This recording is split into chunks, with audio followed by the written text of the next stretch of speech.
Welcome back to the channel, everyone. Today we're going to be talking about the Call of Duty Black Ops Cold War and Warzone Season 3 changes arriving on April 22nd. And yes, it's official, Battle Royale is definitely coming to Black Ops Cold War. We're going to talk about that in just a little bit. All of the information in this video is based off of a blog post from callofduty.com. You can find a link to that in the description down below. The first bullet point is the story so far, Perseus' next move. That just tells a little bit of the narrative. I'm not going to get into that a whole lot, but I do want to talk about the Hunt for Adler event. This is a limited time event that is going to give you unique in-game challenges. Anyone who completes the challenges will unlock rewards for the event, such as weapon charms, calling cards, and a new operator skin.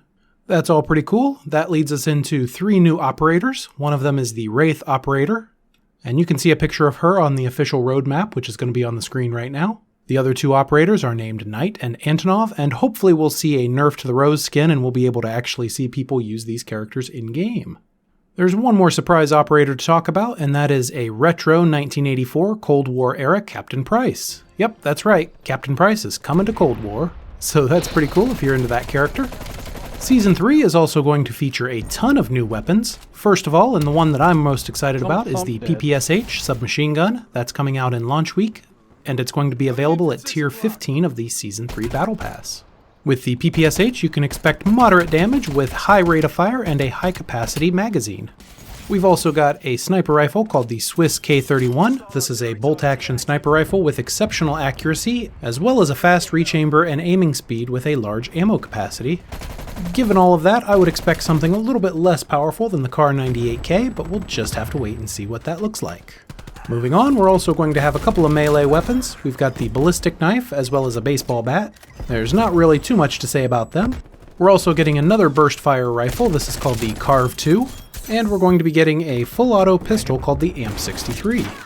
Fans of multiplayer are going to be enjoying new multiplayer maps. We're going to get 3 completely new multiplayer maps as well as a remaster of Black Ops 2's very popular Standoff map. The first of the new maps is called Yamantau. That's going to be a 6v6 map that takes place in the crumbled remains of the Soviet Observatory on Mount Yamantau. Expect a snow-based map with plenty of indoor areas. We've also got a map called Diesel, which is coming to 6v6, 2v2, and 3v3, and this just looks like a gas station out in the middle of the desert. The 4th and final new map is called Duga, and that's going to be a multi-team or a fire team map. We're also going to get Sticks and Stones game mode back in Black Ops Cold War for anyone who likes that particular party game mode. Finally, and if it sounds like I've been rushing through this video, it's because I'm so excited to talk about this, we're going to get a game mode called Multi-Team Elimination, which sounds a lot like Battle Royale. Keep in mind that this information is direct from the callofduty.com website, so all of this has been officially announced. It says on the blog post, the upcoming multi-team elimination mode brings the last team standing experience to Black Ops Cold War's biggest maps, where multiple teams of 4 will fight to survive ever-expanding radiation zones. Redeploys will be limited and loadouts will be restricted, so teams will need to scavenge for weapons, score streaks, armor, redeploy tickets, and more.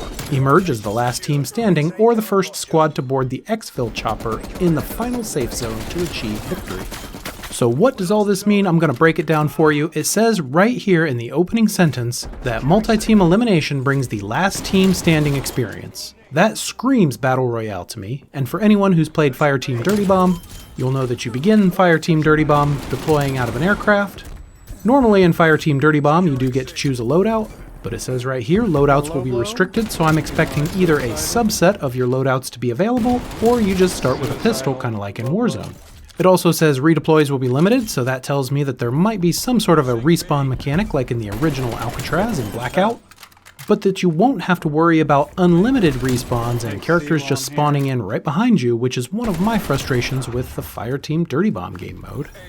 It also says here that you're going to need to scavenge for weapons, score streaks, armor, redeploy tickets, and more. So this confirms quite a few things, and I'm really surprised that nobody else is reporting on this. But this definitely confirms score streaks for the Battle Royale mode in Cold War, as well as armor, and some ability to redeploy your team. It almost sounds like Activision is taking a little bit of a chance with Treyarch here and saying, here, you guys go make a Battle Royale game to compete with Warzone, and we're going to pull loadouts out of it and see what people think. The other really exciting thing is the last sentence here, which says emerge as the last team standing or the first squad to board the exfil chopper in the final safe zone to achieve victory. And this is really awesome to me because Warzone has had the problem with the stim glitch and people just healing in the storm forever, and that's caused quite a few problems for a lot of people. But now with an exfil chopper in the final circle, any team legitimately playing is just going to be able to board that exfil chopper, so that's fantastic news.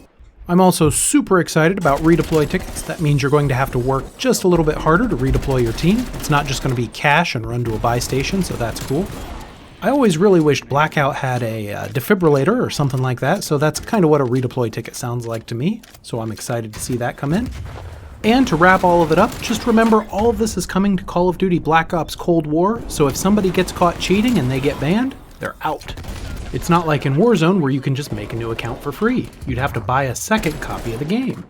Moving on past the Battle Royale announcement, we've also got a new score streak called a Strafing Run.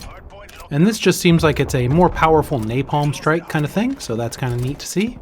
We're also going to be getting a cargo truck, also known as Big Bertha, in the large maps, so that's nice to see for those of you who like the vehicles. There are quite a few zombies updates coming as well. We're just going to go through those real quick. First of all, there is a new field upgrade called Toxic Growth.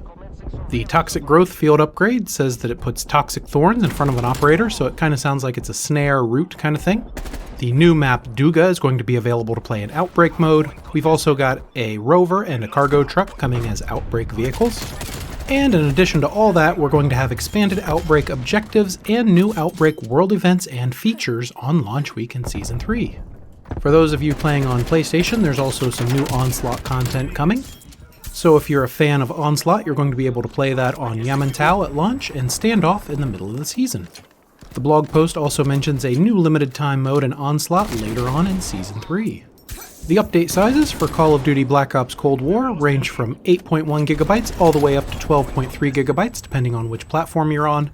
Warzone is quite a bit larger than that, and it's going to be coming in around 25 or 26 gigabytes on each platform. Personally, I'm really excited to see this new Battle Royale mode coming to the multi-team game mode. I'm also really excited to try out the PPSH and the new 6v6 multiplayer maps in Call of Duty Black Ops Cold War. What are you most excited about from today's blog post? Let me know in the comments down below. If you enjoyed the video, a like rating is always appreciated, and don't forget to subscribe to the channel so you don't miss out on my future uploads. And as always, thank you very much for watching.